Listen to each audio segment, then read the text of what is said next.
All right. All right. Well, hello, Christine, and hello, Cari.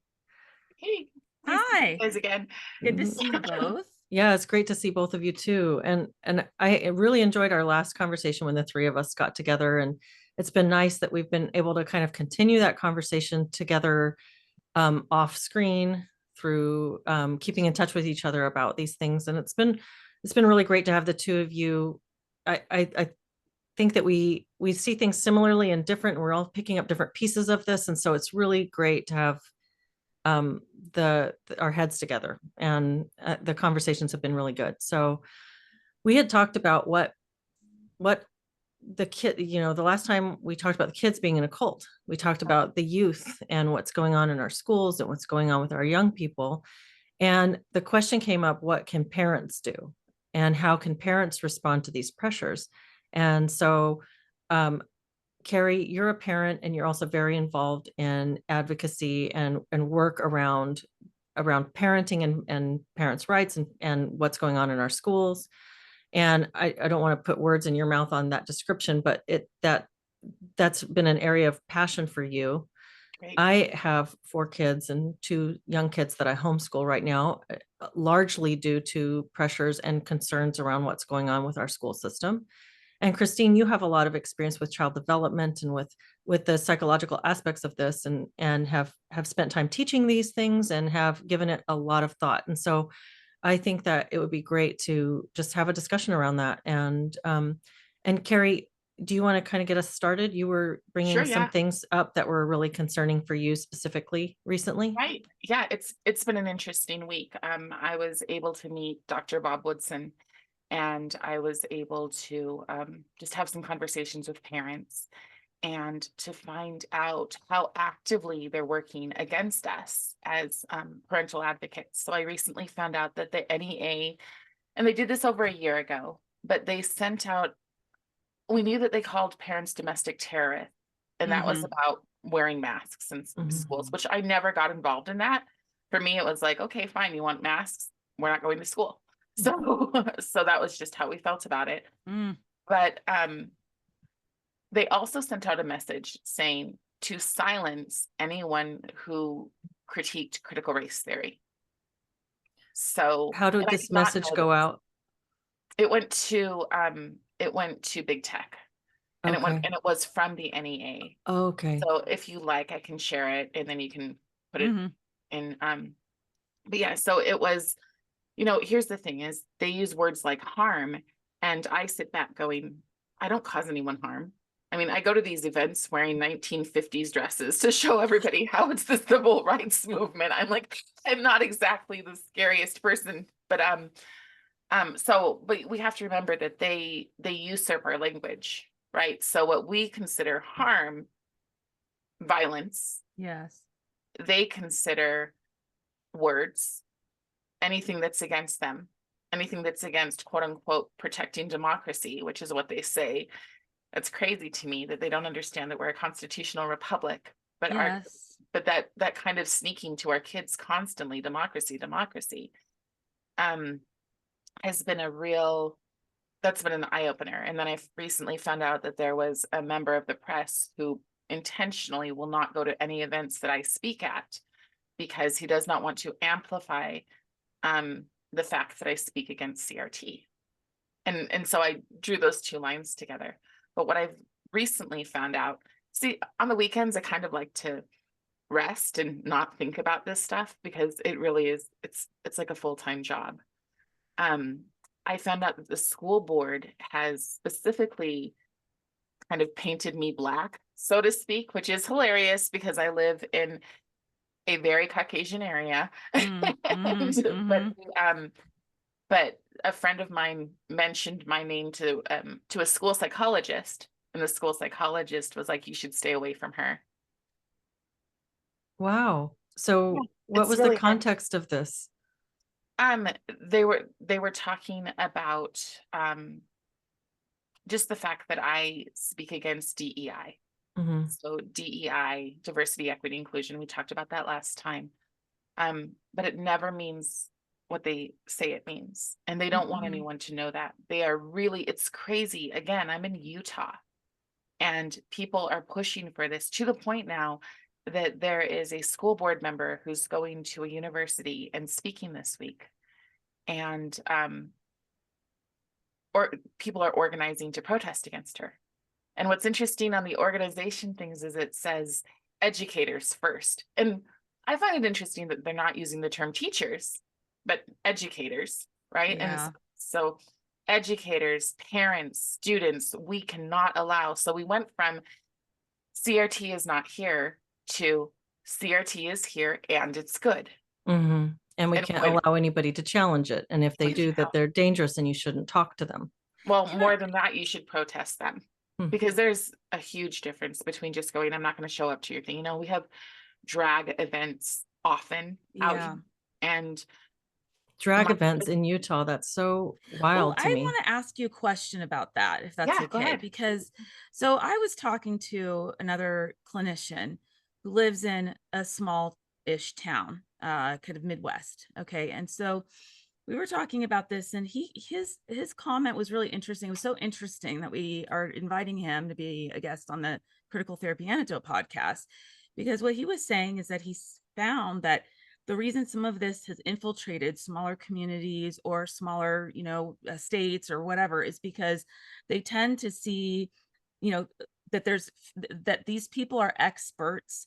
There's fewer voices in the room in general. And so these couple of experts, quote unquote, who they want to trust with, not enough other voices in the room here to kind of counter what they're saying, that they tend to lean more toward following what these quote unquote experts say, that their community becomes kind of hijacked in its own way, because there's not a whole lot of other things. And so they put so much trust in what experts, quote unquote, will say, who have those letters or degrees behind their name and who just know more about things. So I was wondering if that's something that you find, because I've been Yes. talking a lot about, like, okay, it's the blue cities and it's the blue states, like for me, but that's not true.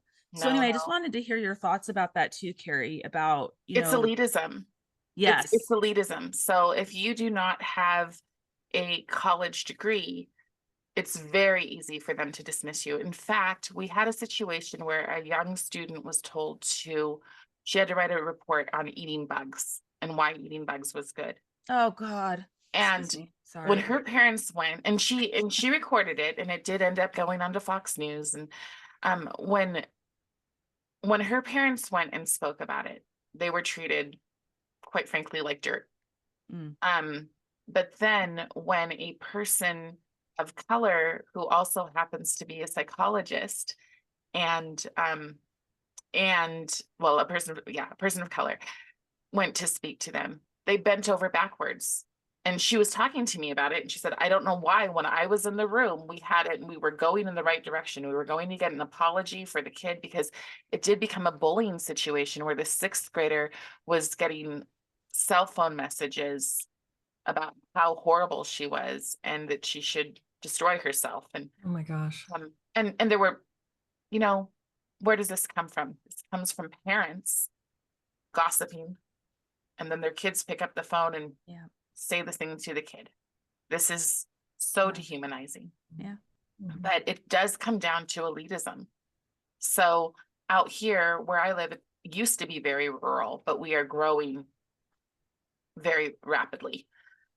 We're getting those like 500 unit complexes put up in the middle of a cornfield. No joke.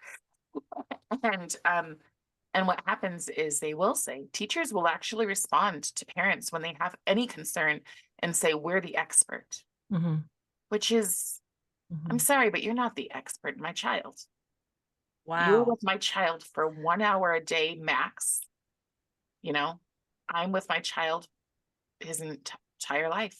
Yeah, So that's when you say elitism, I think that sums it up really well. I think we've seen so much push to have people rely on outsourcing their own judgment to someone else. That's been rampant, like it's ramped up these last few years. We saw it big time with COVID, and now we're seeing it with the education Yes. process and the disenfranchisement of parents. And there's this trust us, trust the experts. The credentials behind my name make me the one who can make the decision for you. You do not have the knowledge, the special knowledge, this some esoteric information you do not possess. We Right. do. And it's trust the science, and and then when you see somebody come out who does have the right credentials and they speak up against what's going on, they get completely slaughtered. They're reputational suicide. It's just you're going to be destroyed for that. So it's really a phenomenon that we're seeing over and over again. And what seems to be at heart is this self-doubt, this doubting my own critical thinking skills. And that's only increasing as we create, as we perpetuate the process of thought reform and psychological torture in our school programs, which teaches people directly to not trust their own intuition, because we're going to present you with information that's so conflicting and then tell you that you have to swallow it and don't let you ask questions about it. So it teaches you not to trust yourself. So of course you have to trust the experts. And it's just this circular process. And then you think about who those experts are, and they're often these people who've went through these particular programs, right? These programs that they can't listen to another point of view without turning against the wall and going, "Oh, you're causing me harm." Yeah. That's what's scary about the professionals, because, I spoke a lot about Antioch and what's happening. Leslie and I kind of connected over that, right? I was a professor there, and, Leslie's a student there. And, the thing is Antioch isn't just doing programs for clinical psychotherapists. They're not just they also have a master's in education program.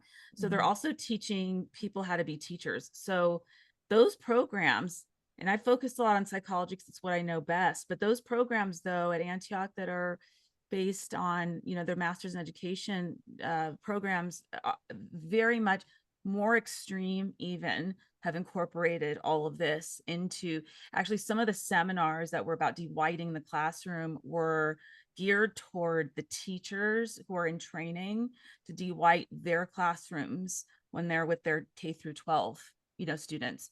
So those teachers are getting completely mired in it and swallowed in it, that this next group that's coming out here, again, I speak about the clinical side a lot, but the education side is horrific. And then they fold in the social emotional learning, and it's a total complete disaster area.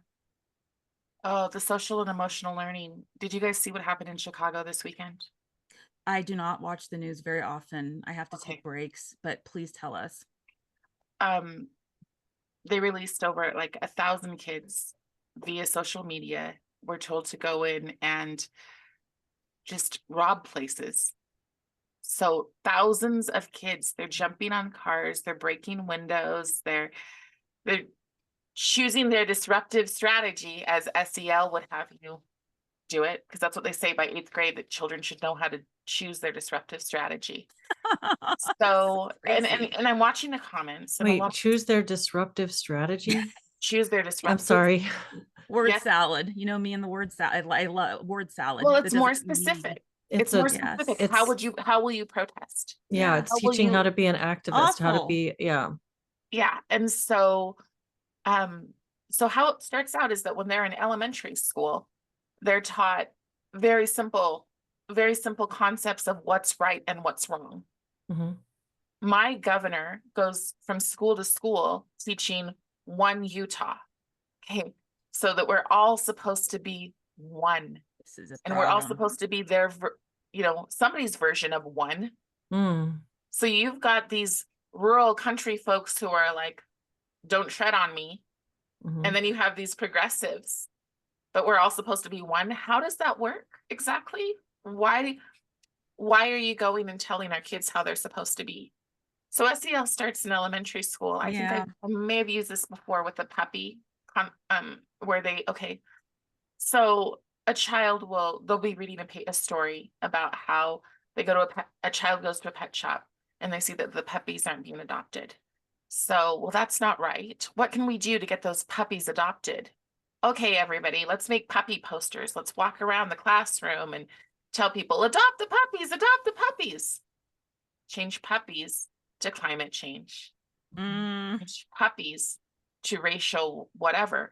But we're teaching kids that if they see something wrong, they must stand up but which I don't have a problem with. I think that you should teach courage to kids, but you don't get to choose to inflict on them what is right or what is wrong. It's like the generation of an obedience pathway. I mean, it's just like, this is what you do, respond this way. Here's your conditioning. We're going to inform you about what your outrage is, and then here you decide how to take that out. Yeah. That's you have your like Yes. little presets for activism.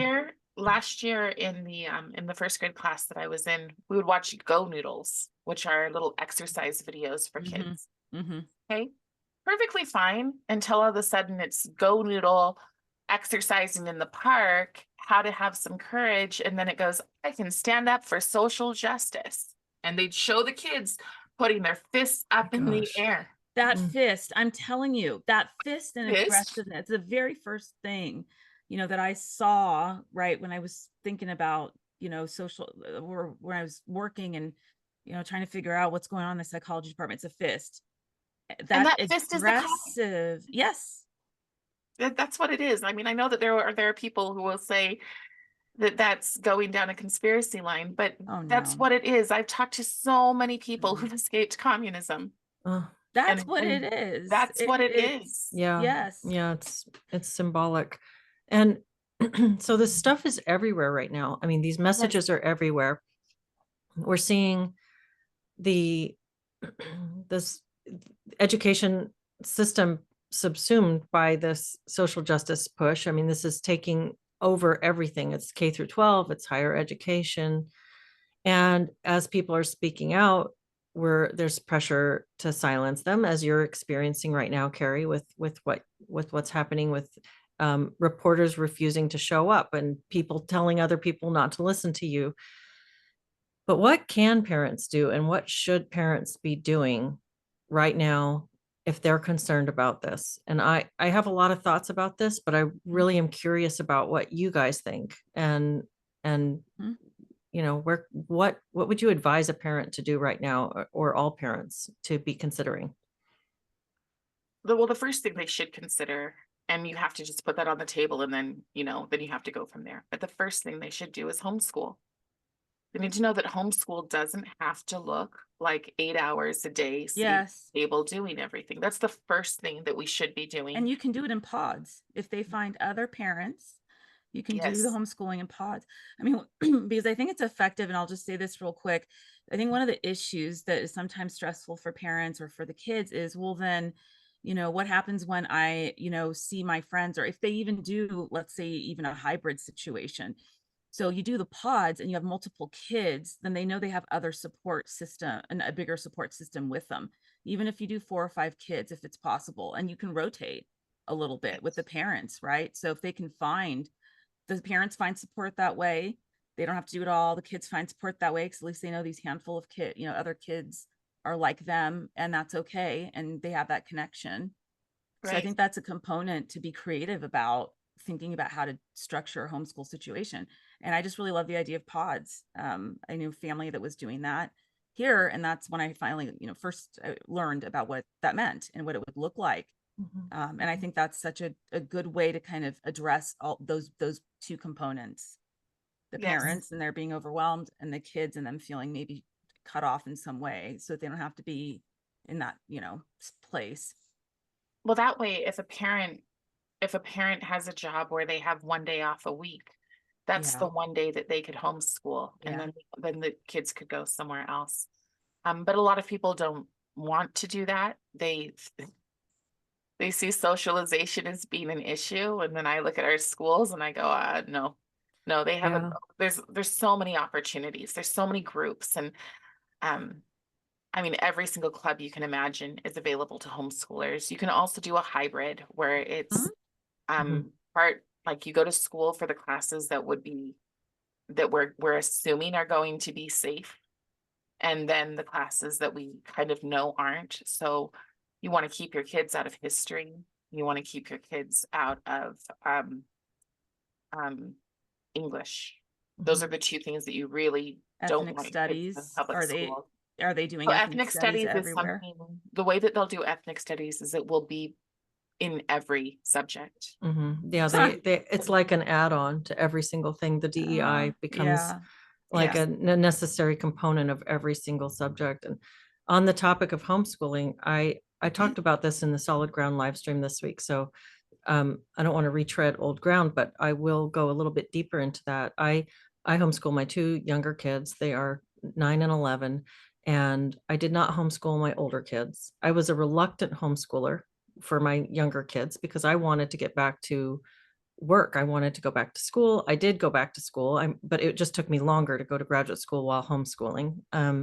My but we put my older son into kindergarten, and we watched as his whole personality flattened. He was miserable. It was, and my husband at the time was really encouraging me to pull him out. He wanted him pulled out, and we talked and talked about it. And the school was kind of crazy. It was this Seattle school doing a really experimental thing where they had 70 kids in the kindergarten class and 3 teachers rather than having 3 Wow. kindergarten classes.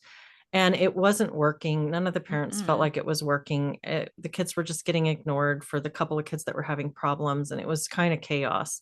Mm. And so I did agree reluctantly to pull him out. And at the time, I had this picture of school, like you were saying, Christine, like it doesn't have to be like school at school. You can do it your own way. But in my head, I had this institutional perspective where I needed to be able to provide these exact things and this kind of timing and this kind of framework for him. And I read, so I started reading John Taylor Gatto. If you're familiar with him, there's a book called Dumbing Us Down. That was my first Yeah. introduction to him. And it's a selection of his essays. And he was an award-winning school teacher, but he's also considered the father of the unschooling movement. And he writes about the history and the purpose of compulsory schooling, and about, how to really foster independence, creativity, and internal motivation in your kid, and how what we're doing with public school is anything but fostering those Yes. things.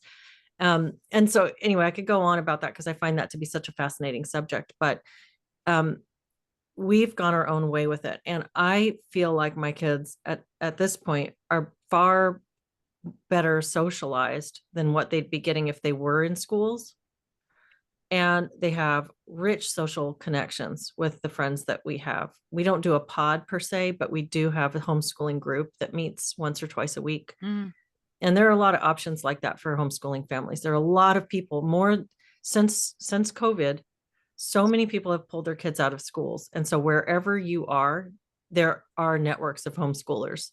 And it's not, you think of homeschool. I don't know what you guys think of, but when I think of homeschoolers from when I was a kid, it was like the awkward kids, they were Yes. Right. really, That's how really it awkward and was. kind of strange. But it doesn't have to be that way, because there's so many families making that choice. And wherever you are, you can connect with people. Can I we think talk that's- about, go ahead. Go ahead. Oh, I was just going to say, I think that that's even a better idea than private school, because private school's not it's no longer sheltered or protected anymore. I went to private school, Catholic schools, they were private schools, but some were, my high school was pricey, but my undergrad or my K through 9 or K through 8 was not. Anyhow, but what I noticed when I was a kid is that they took the word God out of the Pledge of Allegiance at the public schools.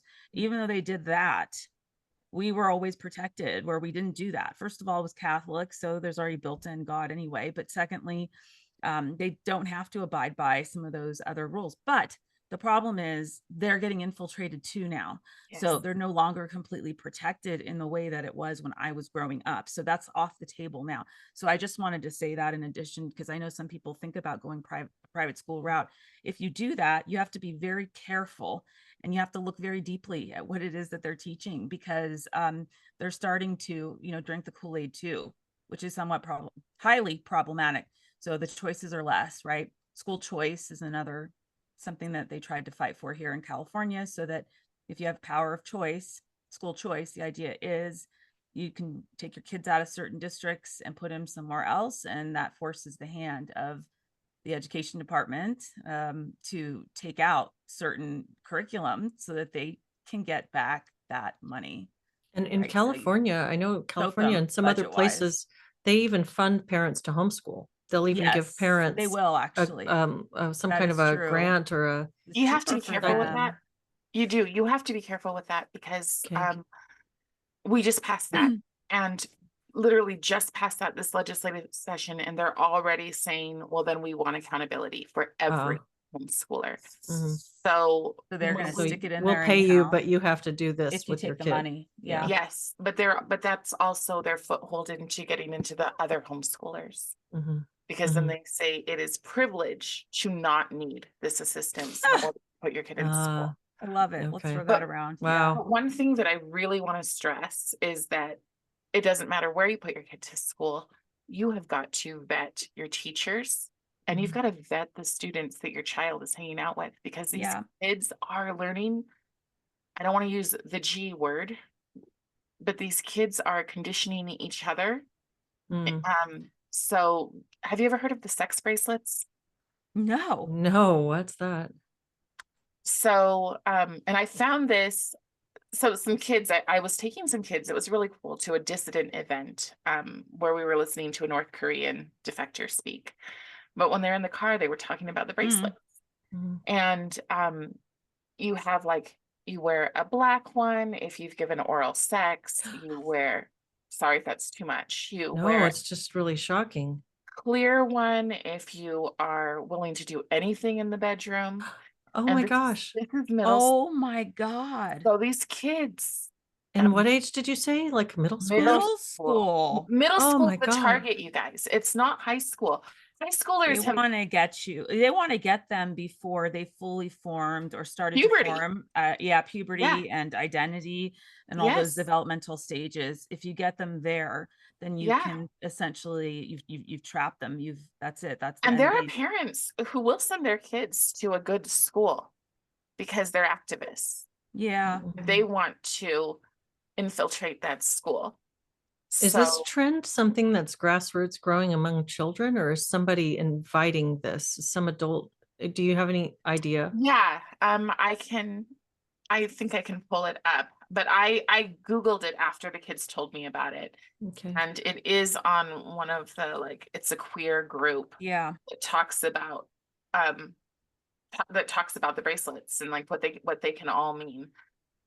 So from what I've heard, it's been around for a long time, but then it's been, they've brought it back and now it's really heavy. So you'll see kids with bracelets all the way up their arms, because for every single person that they done something with, they wear a bracelet. Wow. That's Um, really shocking. I'm just horrified. And I feel like every time I think it's the worst thing I've heard, there's something even worse that comes along. I don't really know when this ends. So in terms of schools, and like Mhm. you say, Cari, like you have to vet who they're in school with, who are they learning from, Mm. and who are they around. One of the main reasons people won't pull their kids out of school is that their kids are bonded to these other people, and they worry about hurting their child. They worry about the social trauma of being ripped out of a system that you've been a part of. And That's very I true. think that's really valid. I think that there's a lot of, I wouldn't dismiss that concern. right. And I mean, I think if they pulled their kid out during COVID or right after, that was a perfect time, because the schools already provided you with the perfect out, because they destroyed your child's social Yeah. system. And now, but now they're back, and some of these kids suffered so badly in isolation and are so happy and thriving once again, within their social network.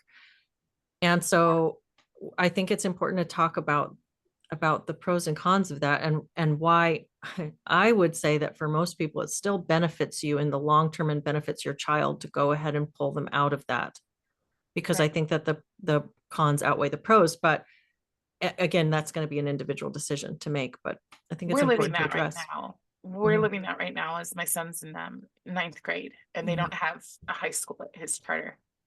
And so what I'm going to do is the hybrid. I've already went to the schools. These are the things that you can and should do. I Mhm. went to the administrator. I told him who I was. I said, I'm going to be your biggest fan as long as you keep my kid protected. But I said, if you try to indoctrinate him, if you bring in these ideas, if you take him to the school therapist, the school counselor, I will not be your biggest fan. and I will be a pain. I think this is though very key what you're saying now, the both of you, because we have gone through this period of time where parents have had the luxury, and I'm not a parent. I don't have children of my own.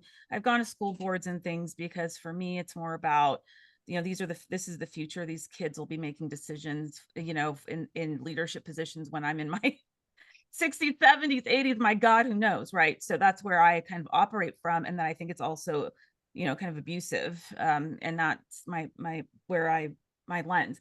So what you're saying is so important here, because I think parents have had the luxury all these many years of just being able to trust school and to just have the school handle things, and then they can go to work and they can do what they need to do to provide, and the school's got them and they're okay with that.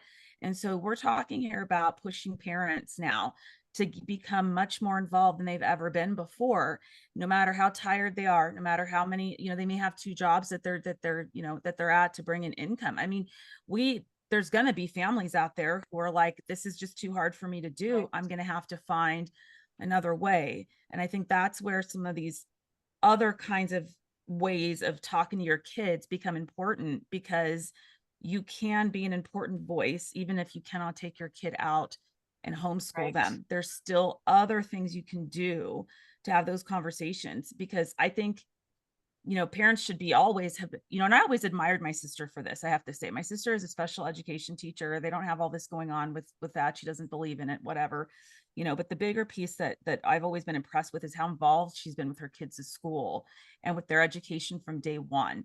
And so the whole, sort of trajectory of that is, she ended up becoming a teacher so she could do that. That's the reason. So she'd have the hours in the day, that they're at school, that when they come home, she's there, she's present, the whole thing. And she's able to have been a lot more involved that way by doing that. That was her whole entire, one of her entire major reasons for changing careers Right. when she had children. So, I think that's great, but I don't think a lot of parents necessarily can do that. The conversations have to continue at home no matter what. We are asking parents, are you up to the task? Pretty much. Right. We're tasking you with this big responsibility that you need to do more. But we're also trying to train them. We're also trying to train them to come up with the resources, even to offer. Yes. Like I've put out multiple times, I can teach up to 4 kids. The problem is that I'm going to teach the way I want my child to learn. Okay. Yes. And that is something that he and I have discussed, what he wants to learn, what he's interested in.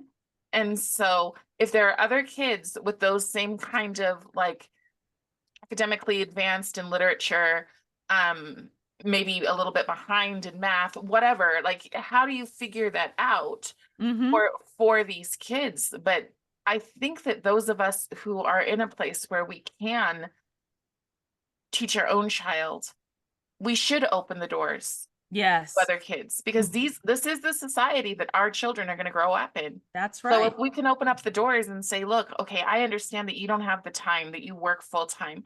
Well, then maybe you can pay for gas for our field trip, or you can come on. That's the idea of doing like a pod structure. Even if the Yes. teacher doesn't change, the parent, doesn't change in the teacher role, that's kind of still this idea of just kind of carpooling in a way, Yes. and creating that kind of, and I love that, Cari, so much. And the fact that if you look hard enough, and I do think those are such good points too, you're going to be able to find groups, you're going to be able to find somebody somewhere who might be able to homeschool your kid with their child. You just have to do the work. And again, I'm not a parent, so I don't want to make this sound easy, because I see that it is not easy by any means.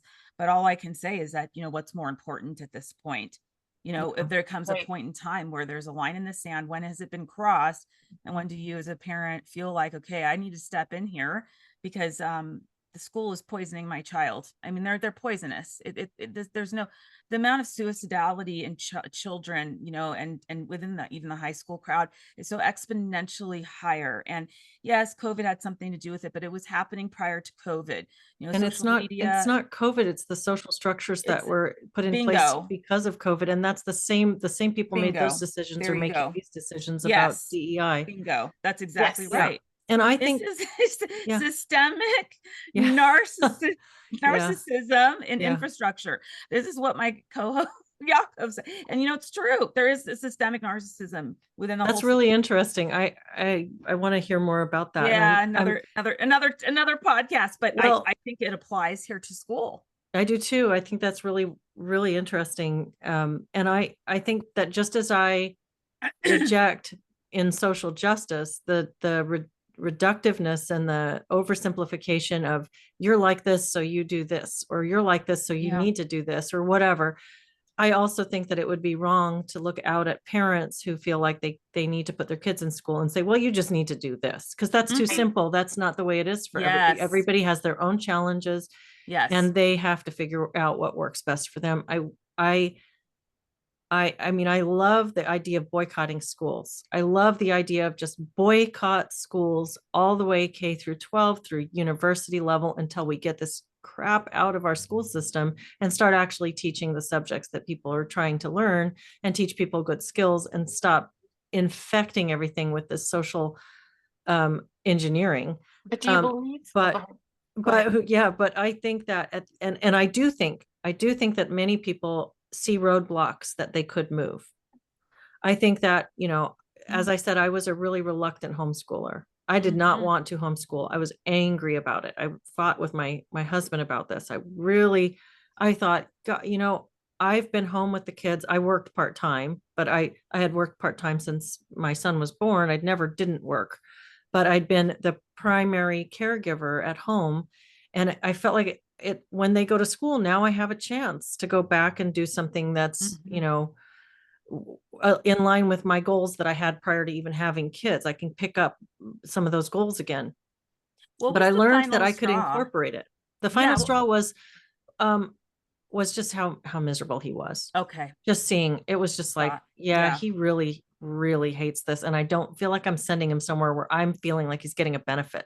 I'm just sending him somewhere to stick him somewhere, because Yeah. I don't see him coming back, bringing anything positive back from that experience. In fact, it feels really negative. And when I'm looking at what they're doing with them, I feel like it's Mhm. not a good system. So at that time, I thought, I'll pull him out for this year and we might put him back next year. And I took it every 1 year at a time for a while.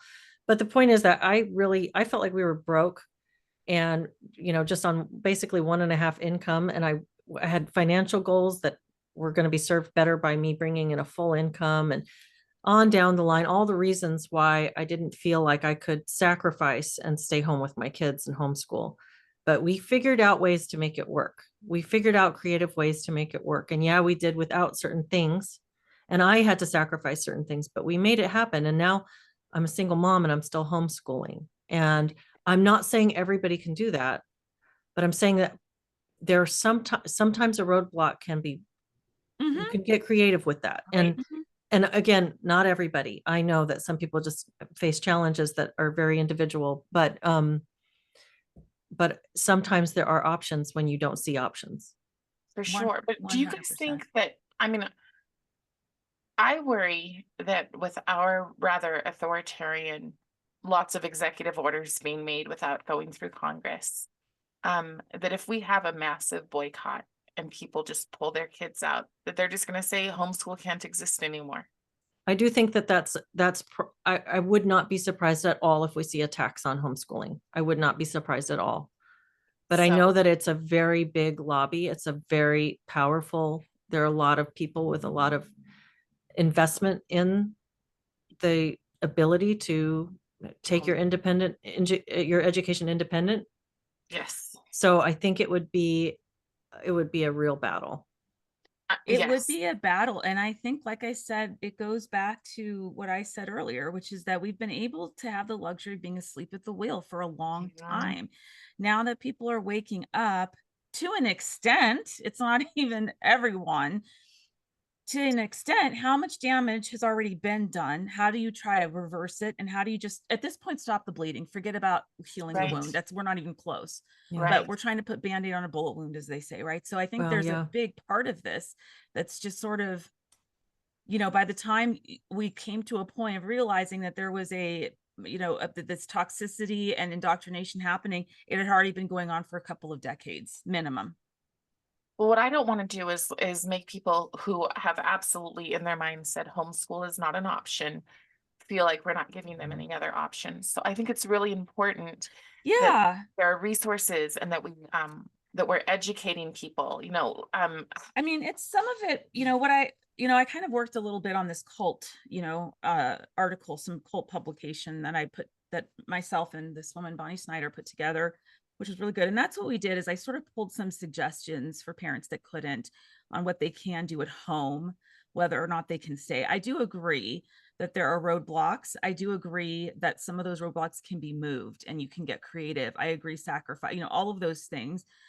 And I also, agree that maybe that's not going to be able to still be feasible for people. So, I mean, I think some of the things that, that I pulled together about suggestions on conversations to have with your kids are things that we do in therapy, really, if you're practicing properly, which is, probing questions, right? And not things that are judgmental, but things that are, tell me more about what it means to you. So when you tell me you don't feel like a girl, even though you have the body parts of a girl, tell me why. I want to understand you better, rather than going straight for the jugular, right? With the whole, this is crazy. Where's that coming from?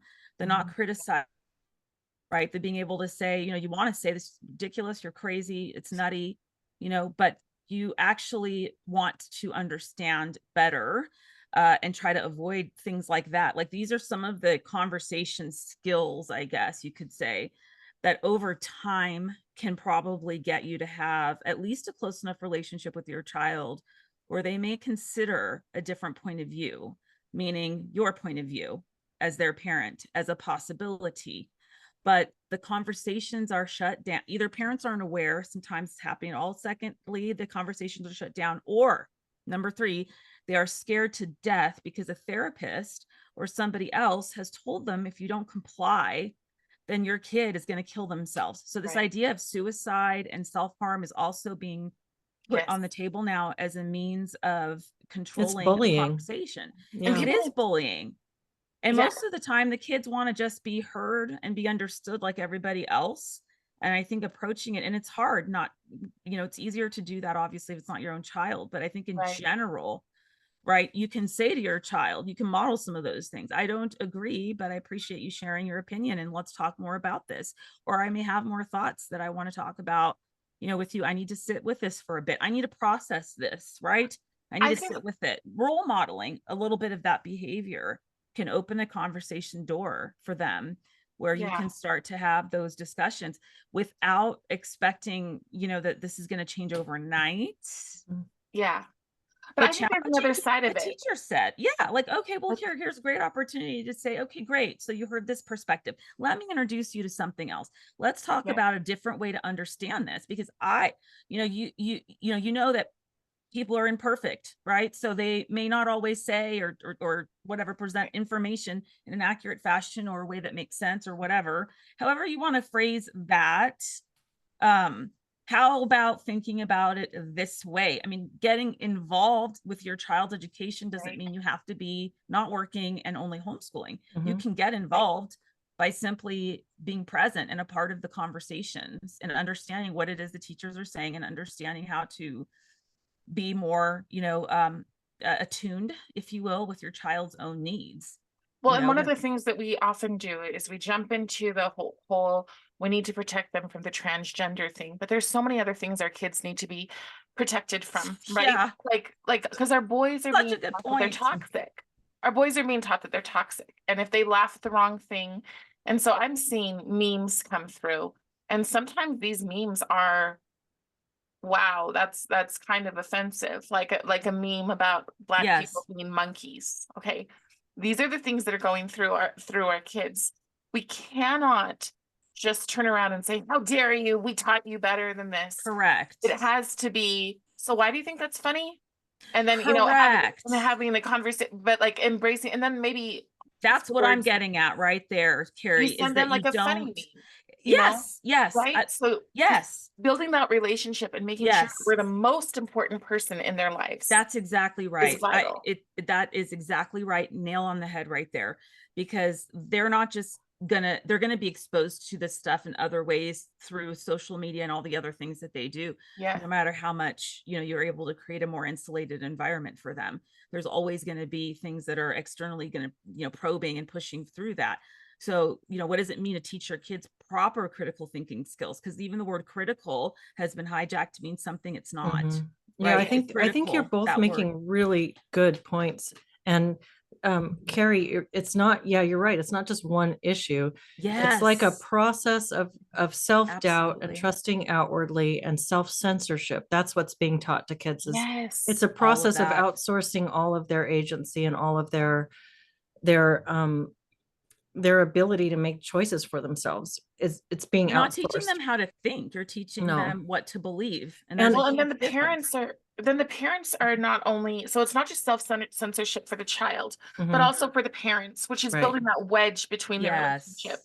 Because parents are Absolutely. afraid if I say the wrong thing to my child, they're gonna Yes. blow up. They're going to kill themselves. They're going to blow up. And you know what? Or they're That going I to tell have to somebody stop at that. school and they're Where going to it's, be yeah. targeted. They're gonna take your kids away. And Yeah. that's where You know? boundaries come into play, right? There's still something Yeah. here called boundaries, which are limits. We're still trying to set limits. Mhm. So, if Yes. your kid says, well, if you don't do this, I'm gonna kill myself, then your response as a parent is, well, gee, I'm very concerned about that. And if you're feeling badly about that, there's places you can go. I can take you to the hospital to be evaluated to see if you need some care, because that's Yeah. what you do if you're going to threaten suicide. It's Yeah. what we always do clinically when a child says that.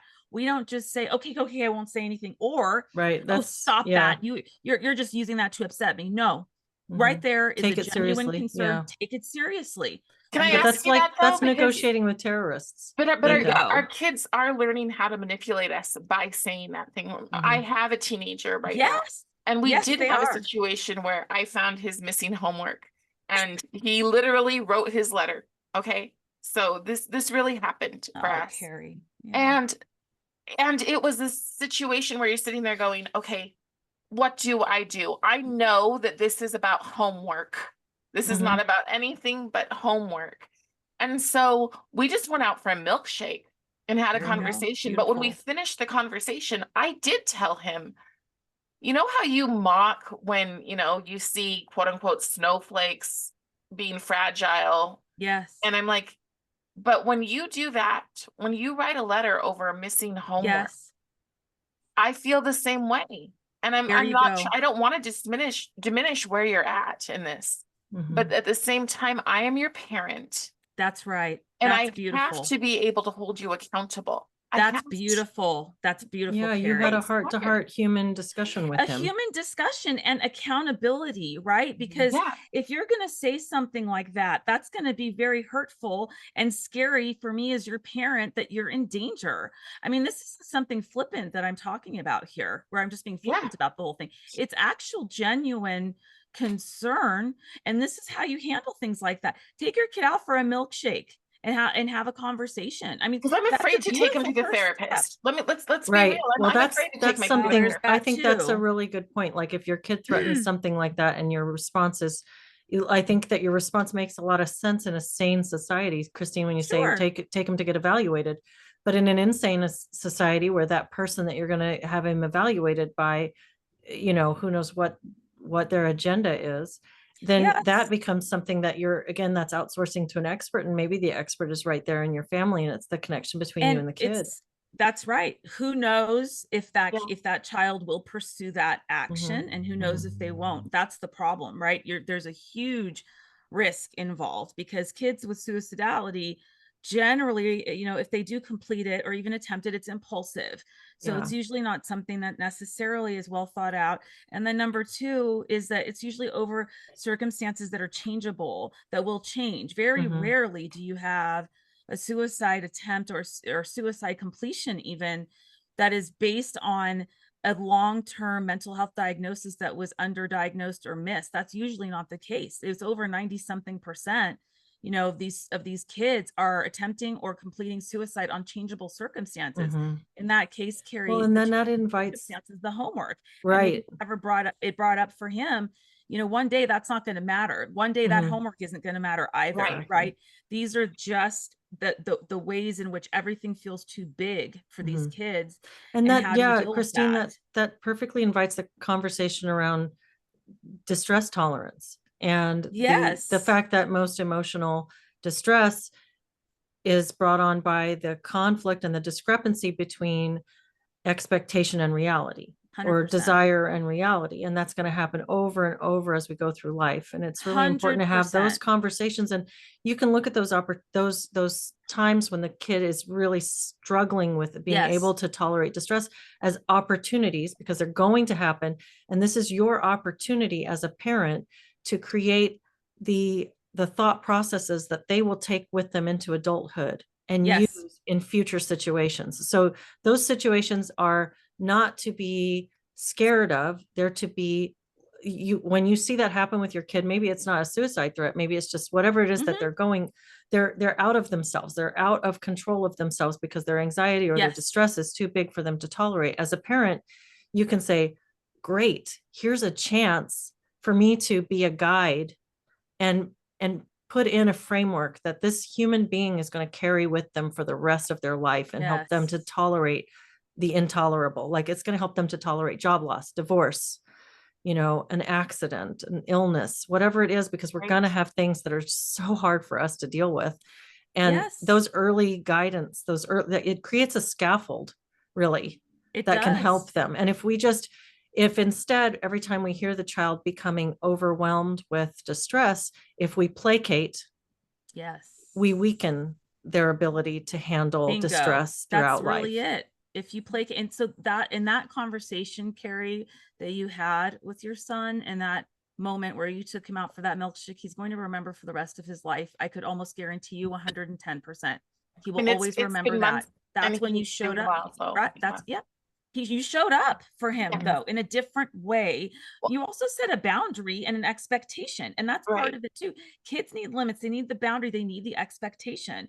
So there's right there setting, even here's a consequence of that, potential consequence. Here's the boundary you're setting, the limit you're setting is that if you say that, this is how it's going to be for me, Right. and where that may go, right? Mhm. Because you're charged Right. with the number one task as a parent is to protect your kid, to keep your kid safe to the extent Mhm. that you can, and alive, to the extent that you can, right? That's task one.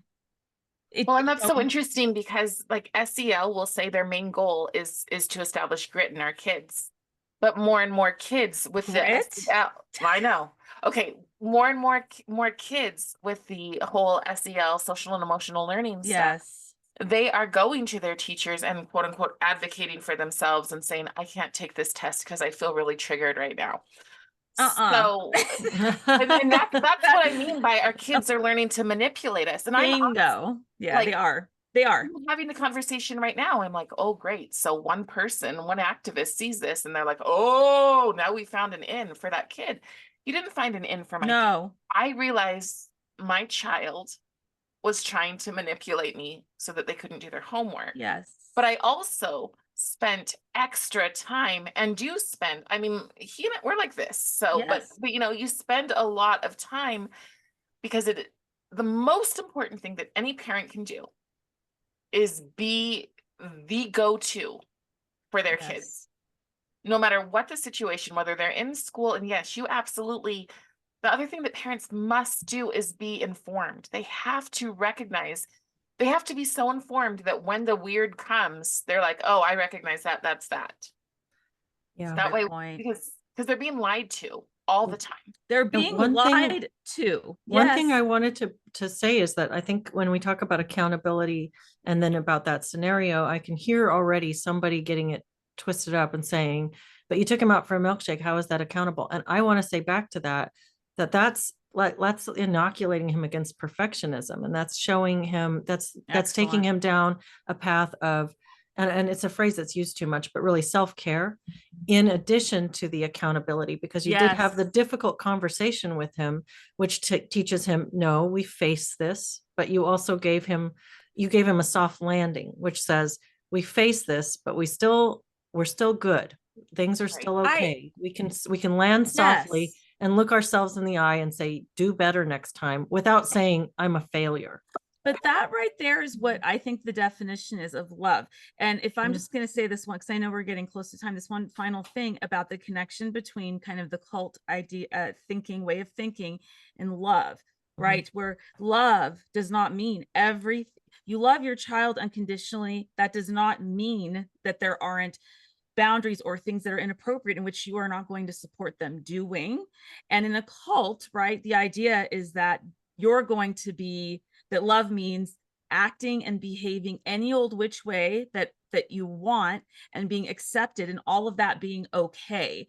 It's everything you ever want versus having boundaries and understanding that I love you unconditionally does not mean you are allowed to spray paint your bedroom. It does not mean that you are allowed to, throw a huge whatever party, I guess, whatever they do it anyway. But I think you get my point here.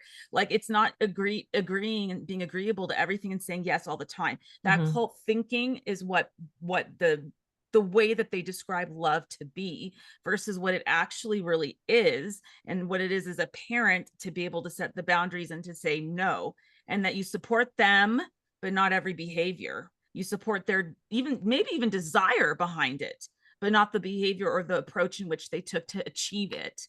Right. So those are the conversations that get lost, that end up being the core component of why, if you can build that with your kid, then Cari, what you said, they go to you first. You're the first point of contact. Why? As you said, Leslie, you're the first, or they learn about this whole idea of not being perfect, and that's okay, but we're going to do better next time because there are other options on how to respond to this feeling or situation. That's what creates that kind of space between you and your child where they actually can trust to come to you first. There's that word, trust. I think it's so important and to set those wheels in motion when they're young, and to look at challenges in parenting and challenges with your kid, not as stressful moments that you fear and that you want to make them go away, but as opportunities, because those challenges that kids have are the same challenges that everybody has throughout life. It's just the childhood flavor of it. And this is their training wheels. You are providing them with their training wheels and their scaffolding. And it's kind of like this: when your child is a baby, you're fused. You're like this. And as they get older, they need a little more space and a little more space until eventually they're on their own, and you are just as peripheral to them as you can, as a friend or another family member. You are a human being independent of them, and they are independent of you. But what you set into motion for them when they're young, and what you teach them about handling adversity, stays with them for the rest of their life. And so those are all opportunities. And I think it's true that not everybody can remove their kid from the school system, but anybody who's ever parented a teenager knows that you look them in the eye and they're rolling their eyes and they're looking away and they don't seem like they're getting it. But later you hear that they got it. Later you have a conversation with them and they did hear you. So it is important to keep those communication channels open and not stop trying. I can't tell you the countless times I've heard my sister tell my nephew, you got to take the bull by the horns when it comes to your education, ever since he was a little guy, and he would walk away. I witnessed it with my own very eyes. And what did he say to us this past Christmas when my sister was asking him about, what motivates him to do so well in school now? He's a computer science major, math and things that he hated. And he said, I just remembered your words about taking the bull by the horns. I mean, that brought me to tears, only because I remember how much she would call me so distressed that she doesn't think he's listening and paying attention, and she doesn't know what else to do. Well, guess what? He got the message and he applied it. Yeah. And said it. I mean, it was amazing. That's beautiful. I think that we just need to remember, to come full circle, that we are the experts. There you go. It's on us. Of your child. So so when I think the first thing that a parent should do when they've got a kid in a situation and they wonder about the teacher is that if the teacher responds with, well, I'm the expert, you need to just trust me, it's probably not the right teacher to have. So I'm perfectly fine with working together with teachers, with co-working and supporting them, as long as they're going to respect our values and not tread too far. But ultimately, I know my kid. Mhm. We know our children. We know what's best for our kids. We are the Yes. ones who saw that little person and thought, you know, the hope of the future is a little boy with a frog in his pocket. Like we're the ones, or a little girl, whichever. But we see our child and we think we want everything for them. Yes. A teacher often can be like, well, your kid's a brat, you know, your kid's a whatever, but they don't go home. I mean, some of them do go home and think about their kids, but not the way that your average parent does. Yeah. There are bad Absolutely. parents for sure, but Mhm. your average parent, that child is their life. And so to take that from us Hmm. is just not an option. Oh, such Mhm. a so powerful, so powerful. Yeah. Cari, just so Yeah. powerful. Moves me to hear the both of you talk about parenting and how much you love your children. It's incredible. It's an experience I'll never have, and I admire so much those of you that are, privileged and honored to be parents. As hard as it is, it's not for the faint of heart. And anyhow, I'm just always in awe of that. Well, you have such valuable insight coming from your experience and your training and your experience, also just witnessing what you've witnessed thank with your you. family. Yeah, thank you. Yeah, Yeah. But you ladies, pleasure to not know you, and an honor, honestly. So thank you. Well, yeah, thank you both for a really great conversation. Another really good conversation. I really enjoyed talking with both of you. Thank you, Leslie. Same. Yeah. It's the highlight of my whatever 10 Same. days. Me too. Me Yeah. too. Well, I look really forward mean it. to the next time we have a chance. Sounds Thank you. great. All right, you guys. Bye. Bye.